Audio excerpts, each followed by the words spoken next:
Welcome to Academy Answers Podcast, a show dedicated to inspiring and providing actionable advice on life, business, happiness, success, and reaching your full potential. Have you ever felt frustrated that life isn't working out the way you expected? Have you been searching for answers without success? You've come to the right place. Each week, we bring you perspectives, ideas, and actionable content. We share with you proven and time-tested step-by-step strategies to help you live the life you deserve and make your dreams a reality. From health to finances to relationships to business, we provide the insights and strategies you need to reach your full potential. So buckle up and plug in, because Academy Answers Podcast is about to take you to a new level of personal success.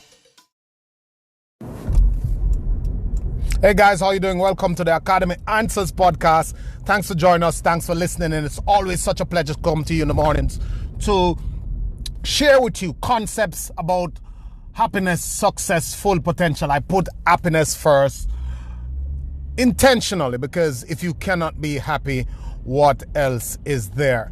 And it is about personal growth, because if you cannot grow, you cannot become better. If you cannot become better, you cannot change. If you cannot change, you cannot be your best. And if you cannot be your best, you cannot be happy. You have to find a way to be contented in your own self. That's why I attack the whole go to school, get a job so much, because so many people when you ask them, what about the job? The first thing they say that it pays well. And there's nothing about whether or not it is in alignment with who they are, whether or not they think that it would fulfill them, whether or not they think that they would be able to make a real contribution to whatever field they're in.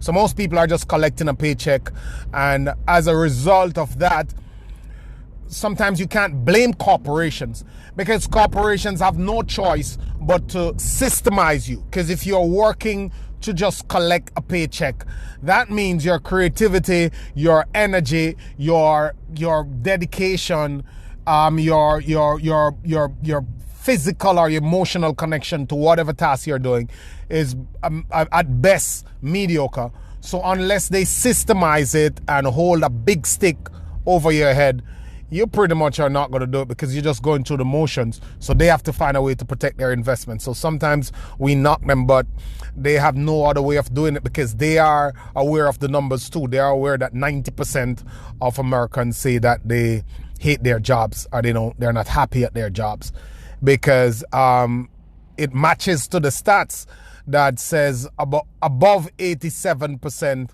of students who go to university are working in fields that is not related to their degrees.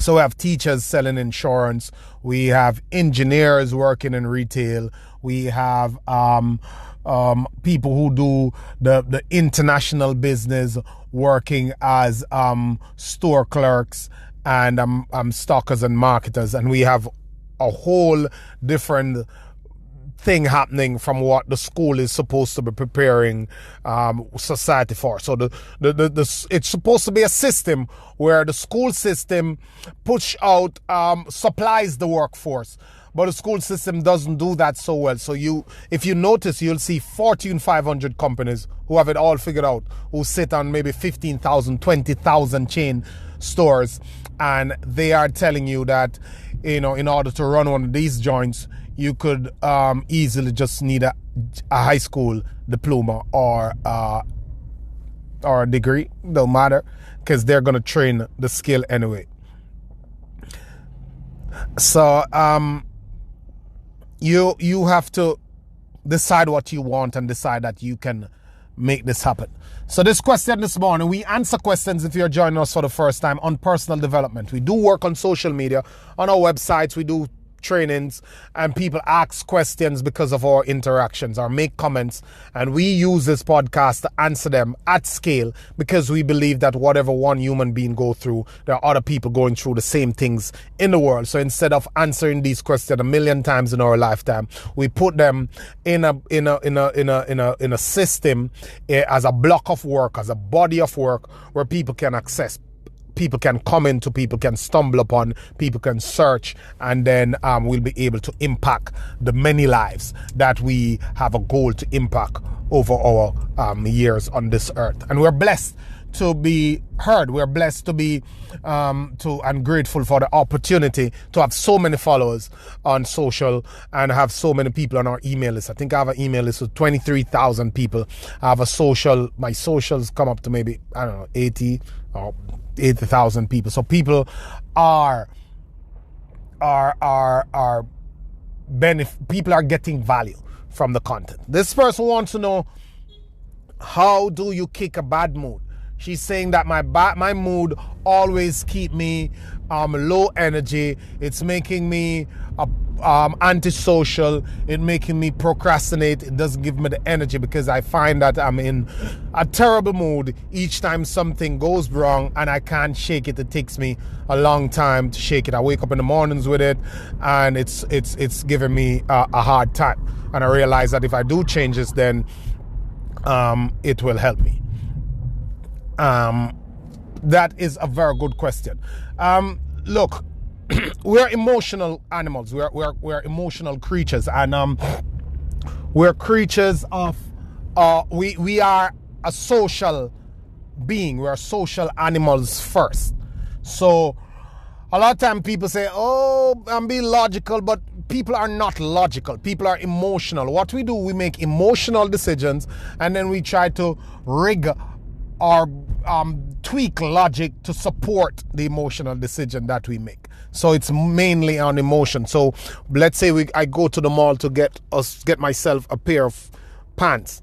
Go into the mall, walk around, and I see that somebody's selling shoes for buy one, get the second one 50 off.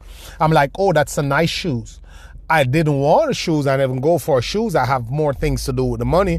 But I start to say, oh, wow, it looks so good. It's nice. And I find all type of stuff to put with it to support the argument. And then after I emotionally, because I'd see it and this is this deal, and emotionally it's nice and sleek, but we say that it's the deal and we're going to need it, and we find all sorts of stuff. But it's our emotions that actually lead up to most of our decisions. We're not so very logical as human beings. So the thing is that it is hard to stop things from getting under your skin. And if things get under your skin, there are ways that you can actually toughen up and become a thicker skinned person, for want of a better term. But how do you deal with your current moods, like tomorrow morning or this day, when you are always in a bad mood, and when you are feeling down and it's draining you and it sucks your day, and you're calling your friends and you're on social media and you're posting it and you're telling everybody, and everybody you come in contact with, you start to tell them the lowdown of what happened, and you feed it all day. That's the first thing. You have to stop feeding the mood. If somebody pisses you off, if something goes wrong, if something is bothering you, you don't call a friend prolonging it. Don't post it on social media and keep stretching it. Don't sit down and make it marinate and call somebody else and have a whole 3 hours over the thing. Just stop. It's just I said to my friend, like, regular people who hate their jobs, who are not where they want to be in life, who think that they want better, who have started something, and then they sit for an hour to watch a football game on a Sunday evening or on a Saturday evening, or watch a ball game or watch some sporting activity. And they say, well, I can't do some sports. People need some recreation. And I always say to them, it's not so much that you can't get recreation and you can't watch the sporting event, but the sporting event that you think that you are spending an hour and a half to watch, you're actually spending 5 hours on the sporting event each week. And when there's a tournament and there's 3 matches, you're gone 15 hours, and then for the whole month you have dumped 40, close to 60 hours on that, and for the season you're gone way into multiple hours on these sporting events. Why? because it's not the 90 minutes. It is after the game, the friends you call, the discussions in the break room, the telephone calls, the social media comments, and you have a whole laundry list of follow-up activities after the game, because you have to share it with somebody and you have to talk about the game, and you guys have to banter, and you have to spend time in the barber shop, and you have to spend time at the bar, and you have to talk under the lounge, and you talk about the game, and you spend so much time doing that it's not so much the 90 minutes, but the whole line of things that you have supporting that habit. And I'm fine. I mean, like, I'm not a sports fan and all that stuff, and I'm okay with people who are sports fan, but I'm just saying, like, I don't, logically, I don't see why I should spend 5 hours of my week cheering on multimillionaires who are, living their lives and doing what they love and making bank and earning their keep and doing what they need to do for their family, while I am wasting my time and robbing myself of the opportunity to create something for myself and my family. I don't believe in that. That's my logical thing. I know people are emotional. I chose a logical route. Whatever, I'm fine. That's not the topic this morning. But I just say that to say that a lot of times we feed the thing so much far beyond when it happened. So something happened at work this morning, and we take it to lunchtime, to the evening, to tomorrow when we see our friends, to the next day when we see the next coworker, and it's on and on and on and on and on and on. And because of that, we're caught in a trap of feeding things that sucks our energy and puts us in a bad mood. But the three main things to break your mood, I'll just go straight into them. The three main things that can shift your feelings, and whether it's a bad mood, or you feel like you're in a rut, or you feel like you're in a slum, or you feel like you're low on energy, or fatigue starts setting in, there are three main ways. And they call them there are three main ways that you can actually do that helps, that are proven. The first thing and the most important one is to move. Move your body. Move. You can act your way faster.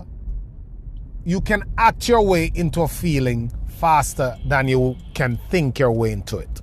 So you can act your way into a feeling faster than you can think your way into a feeling. So if you're sitting here thinking that you want to feel better, you want to do this, the only way or the quickest way to kick the feeling is to move. So if you do some exercises, go for a jog, jump, start to do the dishes, cut the lawn, go for a walk, start to wash your car, do something, start to move. If you move, that will start to take the edge off. It distracts the mind and it releases different chemicals in the brain that is proven to get rid of bad feelings and bad moods and to lift your emotional state. So the first thing you need to do is to move. Move your body. Move to get doing something. Start to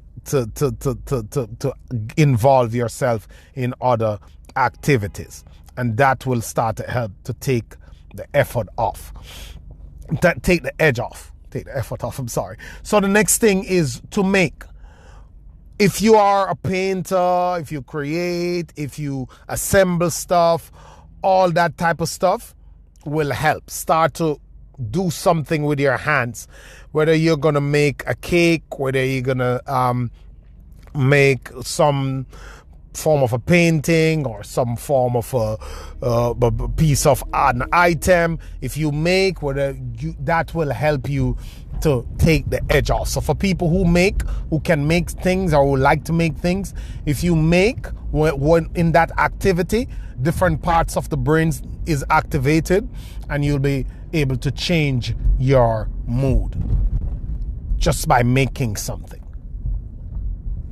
That also does a lot in helping you to kick the habit so you can get to do what you plan to do or what you have on your schedule, and it is just holding you back with all this bad mood stuff.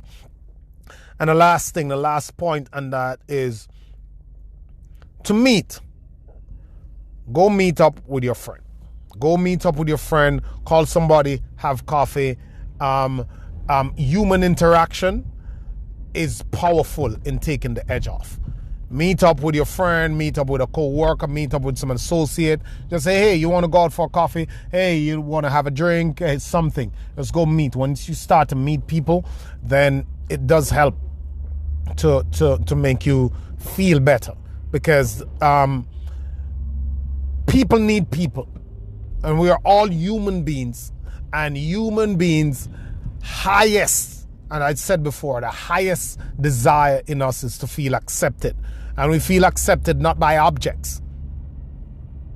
We feel accepted and we feel loved by other people. Everything you want, note the word, the operative word being want. Everything you want, people have it. Everything you need, you already have. Everything you want, people have it. Everything you need, you already have. So stop feeding the mood.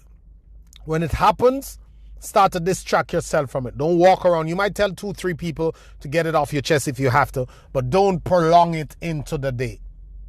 Don't carry it to tomorrow. Don't get on the phone and waste your time on it.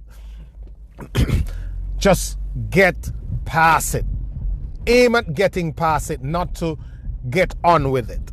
And as I told, I think I mentioned this before, that if you're sitting beside a pond and a fish passes by all the time, a big one, and flaps his fins or whatever, or its tail, and get you wet, you'll be upset if you can't do anything about it, or if you never expected or saw it coming.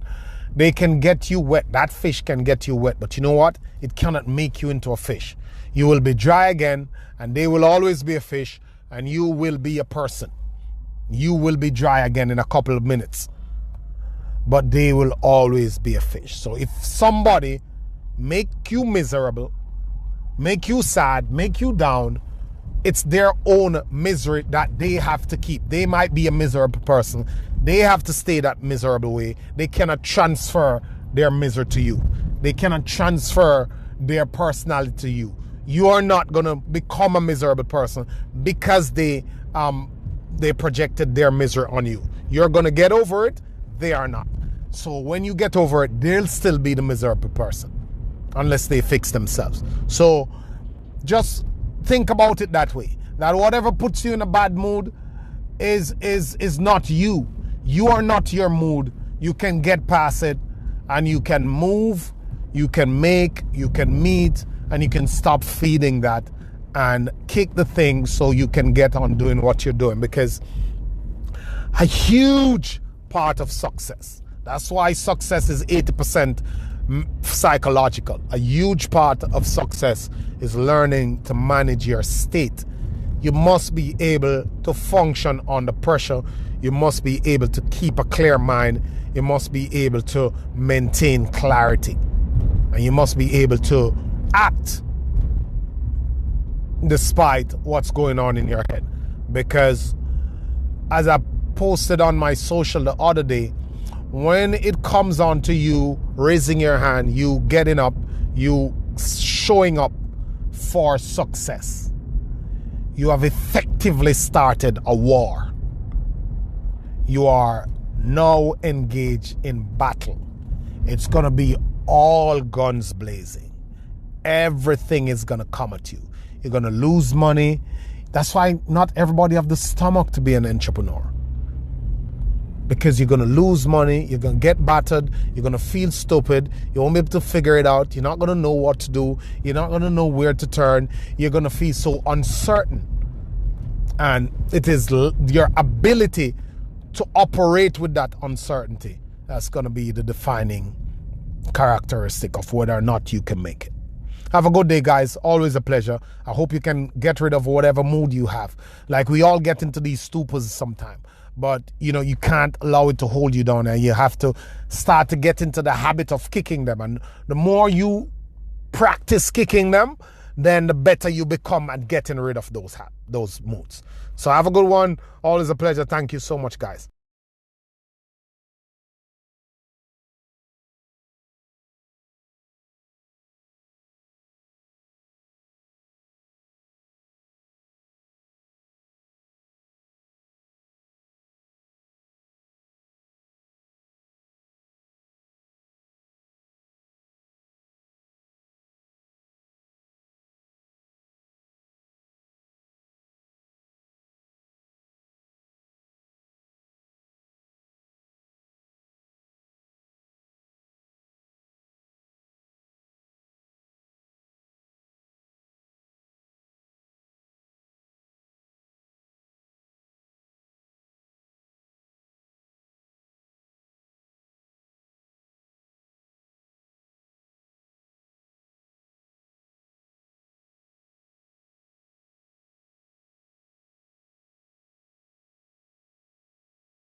You've been enjoying the Academy Answers podcast, a show dedicated to inspiring and providing actionable advice on life, business, happiness, success, and reaching your full potential. Join us again next time for insights and strategies you need to reach your full potential here on Academy Answers podcast.